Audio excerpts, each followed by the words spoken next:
Welcome back to NBA Today, presented by ESPN Bet Sportsbook. Should we take this as a maybe sign from the universe here in Indianapolis, as you're seeing their ABA championship right now, but it is a little bit stormy outside. Maybe some fans hoping for some thunder as well. We're speaking figuratively, of course. Come on, Brian. Let's take a look at today's electric moment brought to you by Hyundai.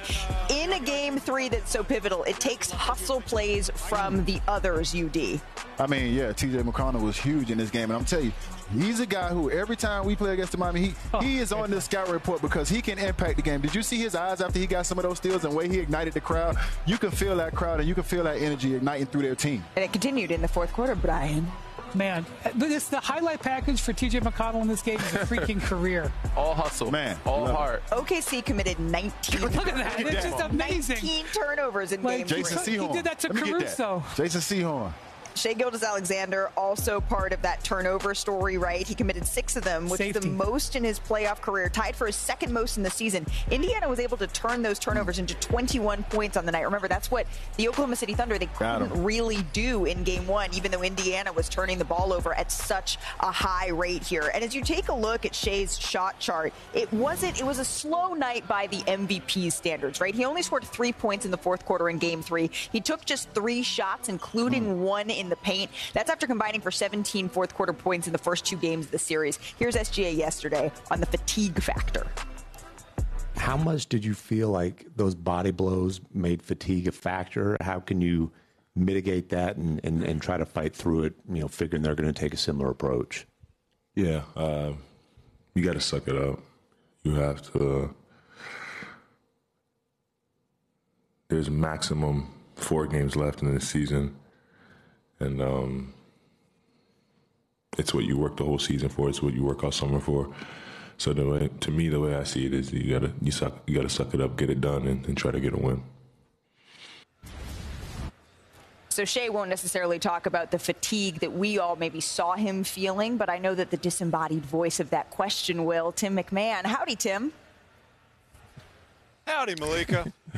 Listen, you talk about what you saw from Shai there in the fourth quarter. You didn't see much impact. You just mentioned it. Only 1 bucket, only 3 shots attempted, no assist. And this is a team in the Pacers that made it priority to wear him down throughout the game. They picked him up on an average as he's bringing the ball up the floor, 65-plus feet away from the hoop, the highest pickup point in any game in his career. They blitzed him 12 times in the half court, the most of any playoff game in his career. Made him work on the other end of the floor. 22 shots, he was the primary defender. That's the most of any playoff game in his career. That's what got him. It was body blow after body blow after body blow. It's no surprise he didn't have a lot of gas left in the tank come fourth quarter, whether he wants to admit that or not.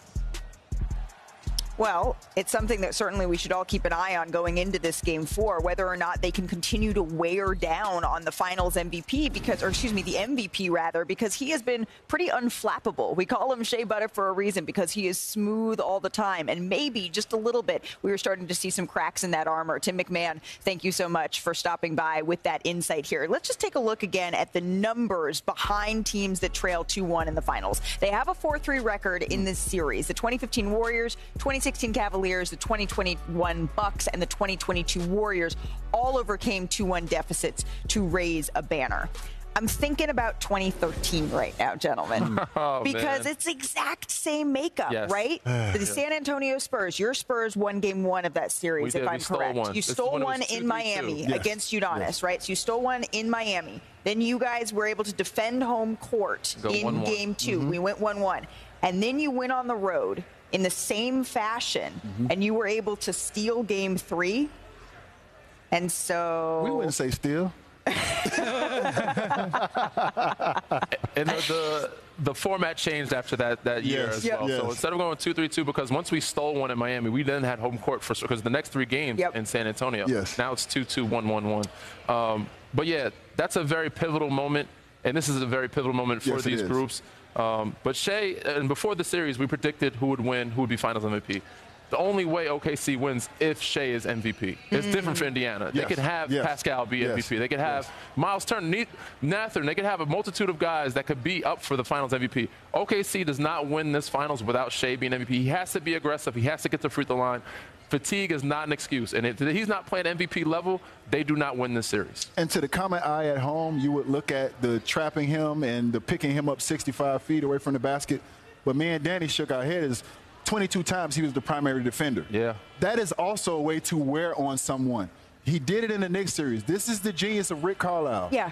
I'm going to put Brunson, I'm going to put Cat in those pick and roll. And he did the same thing with Chet or Holmgren. And the first guy in that pick and roll every time was SGA, getting hit, having to get over, having to get under, having to get through a pick and roll. That wears on you. Are there any parallels you played with an elite guard? I'm thinking of Dwayne Wade, 2006, and what they're asking of Shaq. Cooking.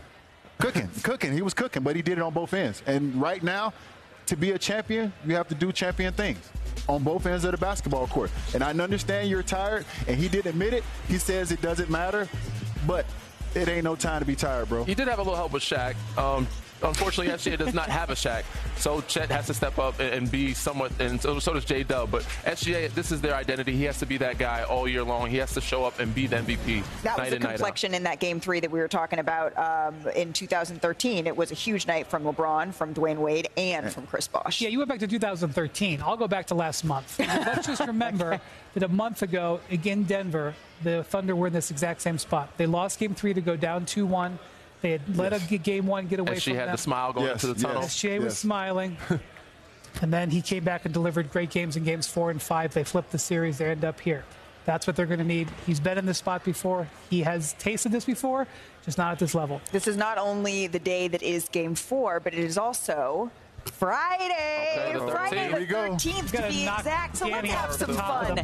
It's our hit game, Who Said That? We're going to take a look at some quotes that caught our attention and ask our esteemed contestants, who said that? Sound good? Come play along with us. Here are the current standings here. Danny Green at the top, only 6 attempts. It's like a final shooting line for him. Yeah, exactly. Kendrick Perkins, 18 for 24. Wendy, you have a little bit of redemption here. UD, we got to work on this. So I'm going to go to you first. Ready? All right. Let's do it. Who said, quote, I actually enjoy my teammates regardless of what people say or think? Was it Kevin Durant, Jalen Brunson, or Draymond? I don't think it's Jalen. It's Draymond or Kevin Durant.